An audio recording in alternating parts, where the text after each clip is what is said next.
Hey, Big Gliz. Don't call me Big Gliz. What made the stock market tank in the past few days? Obviously, there's no answer to a question like this. The market comes and goes. The narrative over the past few days has been, are we all way over allocated to a gigantic AI bet?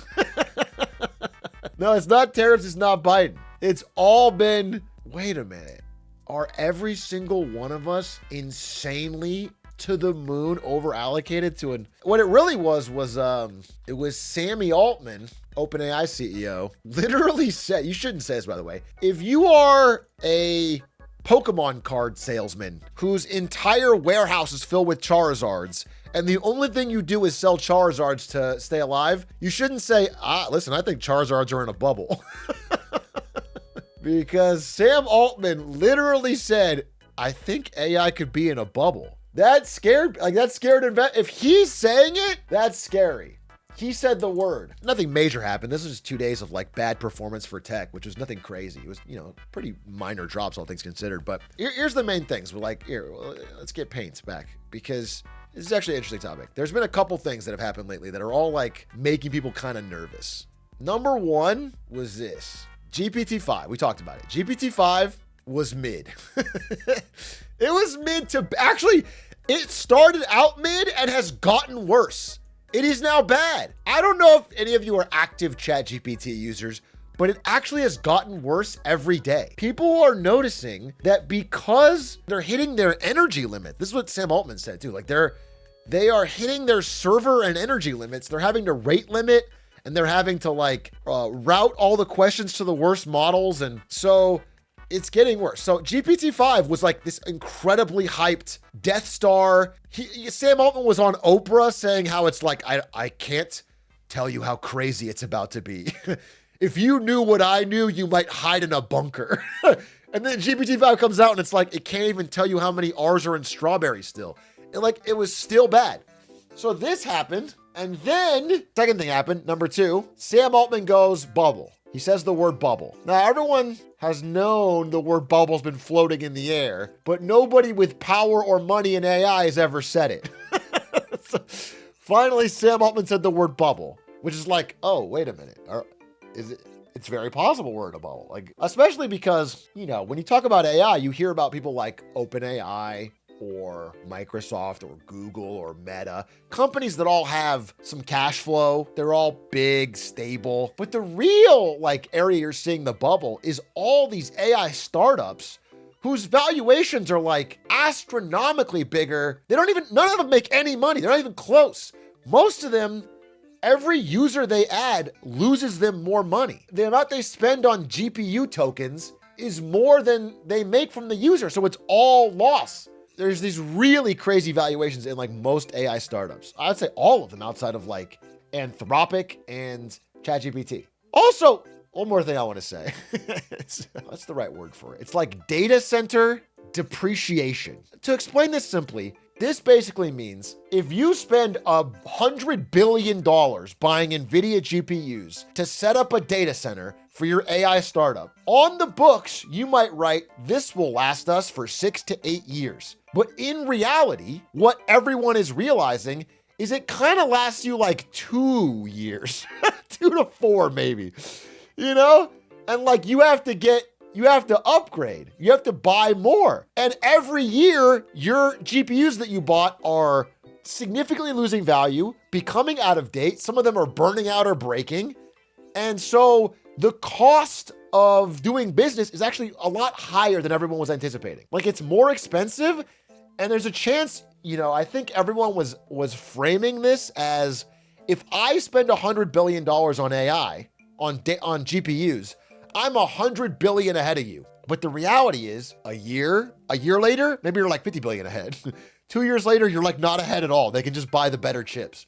It's not as much of a moat, it's not as much of a moat. It's like quicksand. You think you're standing on this big hill, but you're sinking in. It's not as much of an advantage as they thought, which is, by the way, I hate to give any credit here, but this is kind of vindicating Apple. Apple low-key said this. They put out a paper saying this. Apple basically said, we're not gonna waste all our money on this shit. We're gonna wait a little longer. This is all It's all like not quite there, and we're not going to get in this arms race of spending ever more hundreds of billions of dollars. So Apple's wait and see is like, it's looking better. I'm not saying this has all happened yet, by the way. It's like the very beginning. Like if the hype cycle was this, it's like the tiniest little dip. It's like over the hill. That's what it feels like. It feels like we just crested the hill and everyone's like, wait, what? Ah! You know? That's what it feels like. But anyway, Apple is looking like they may have been smarter than everyone thought a few months ago. So that's part of it. And then the last thing is like in the past few days, like you're wondering why the stock market has been like a little sketchy in the past few days. It's also been Meta. So the funniest thing about Meta is that up until a few days ago, Mark Zuckerberg was like, I will spend any amount of money. I will burn my empire to ash. I will spend every single thing I can. I will hire an AI researcher for $1 trillion. I don't care. Whatever you cost, I will pay. I will spend $1 billion for you from OpenAI, and I'll spend $1 billion from you from Google, and I'll hire anyone. And then like a day ago, 2 days ago, they're freezing AI hiring. And they're already like downsizing and restructuring. Like this is all very recent. It's like they finally checked the books and like, whoa, we are spending a lot of money on these people. Like, you know, the offers they were giving were absurd. The $100 million signing bonuses and all that. And so these type of things are sending signals. It's like very early, but it's sending signals to the market of like, oh, wait a minute. There is a limit to the amount of money you can spend. Oh, wait a minute. ChatGPT wasn't the leap forward we expected. Oh, wait a minute. Sam Altman's saying bubble. But yeah, the Meta news was pretty big because I'm not kidding. Like a month ago, it was like, we will buy anyone at any price. And now it's like, we'll only even consider hiring something if our 27-year-old billionaire AI kid agrees. It all routes through Alexander Wang now, who they already spent an absurd amount of money to get. And his only thing was paying someone, you know, $8 an hour to label pictures of dogs. By the way, I've had multiple people reach out to me who worked for Scale AI. Scale AI was just paying minimum wage to get people to label pictures of you know, animals, or like to do a basic coding question or what, just to get actual human data so they can feed it to the machine. And that guy's a billionaire for that. That was his startup and he's a billionaire. It's crazy. Oh yeah, and then there's actually one more thing and it's pretty important. This paper, this was an MIT report. This was really big. This is actually making a lot of waves too, and I need to talk about this. This was the AI report about AI agents, and it looked at all the money that corporations have spent on AI agents to replace workers and how they've worked so far and who's seeing success. The main takeaway is that 95% have gotten zero return. They've put billions of dollars in and they're not getting anything out. It's not working yet. It's not. So all of these things, like this paper, again, I don't want to overstate it. The stock market has not moved that much, but all of this happened within a few days ago. Like all of this has happened really recently, and it's all got people being like, wait a minute, am I the fool?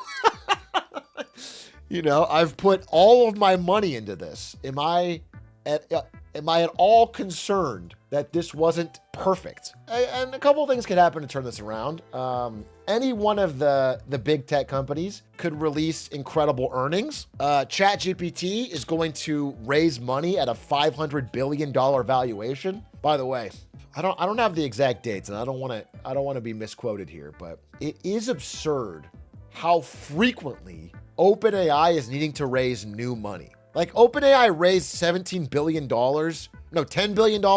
And then a few weeks later, they need to raise another seven. Like they're raising money, like they're burning through a lot of cash, what I'm trying to say. They're burning through cash very, very quickly. It just is just leading to a lot of questions is all I'm saying. All this is making everybody a little bit more questioning. Meta hiring, and then we'll put the 95%. The 95% agents being useless.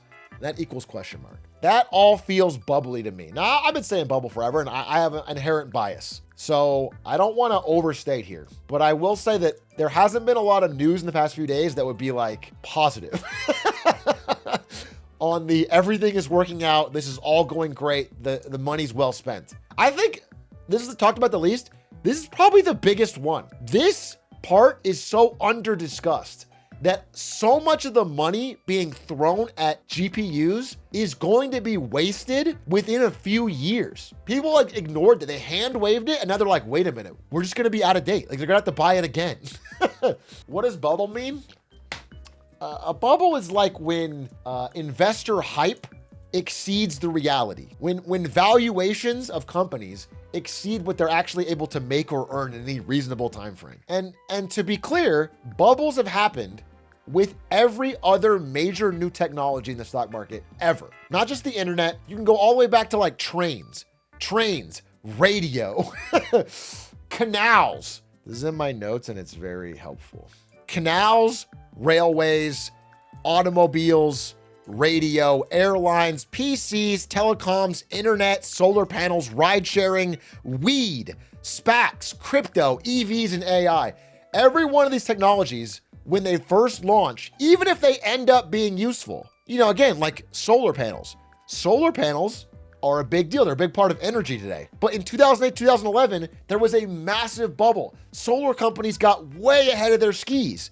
They were valued way higher than they would end up being worth for the next decade. They were like, it wasn't even close to being able to roll out mass solar panels. Telecoms, fiber. This is like you know, Cisco in the internet bubble. Just a lot of this shit happens and they end up, it's like, oh, wait a minute, there's a lot more problems to figure out. And I think AI, to say that it's like never, it's totally different this time and that it won't follow the same human tendencies, I think it's crazy.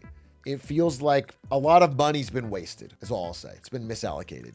What you're saying is that a bubble's not a significant predictor if a technology be useful or not? No. If anything, a technology that will be useful is more likely to have a bubble because then there's a truth to it. If it's 1999 and you tell me the internet's gonna change everything, that's true. It feels true. It looks true. It's like, this is cool. You're correct. But what the problem is you're way too early, or you don't even know you don't know who's going to change everything. You think it's going to be pets.com, or you think the money is going to flow to people putting telecom wire in the ground. But in fact, it's going to go to search engines and you don't get it yet. So the way AI makes money is not even fully mapped out yet. Yeah, I mean, drunk gnome, that's a great point. If you picked Amazon, it fell 90%. Amazon stock fell 90% in the bubble. The Jeff Bezos earnings letter after that fall is really funny. It just opens with one word. It says, ouch. In like 2001 or whatever. So anyway, no guarantees either way, but I would say all these things combined in the past few days to make people a little more skeptical. Just a little more skeptical. It's a combination of bad news that all just seems a little weird. But a few things in the future, in the next few weeks, could get the hype back on track. But the main thing that usually saves it is one of the big tech companies, Google, Meta, whatever, will release a great earnings report. And then everyone's like, oh, this is great. We're back on board.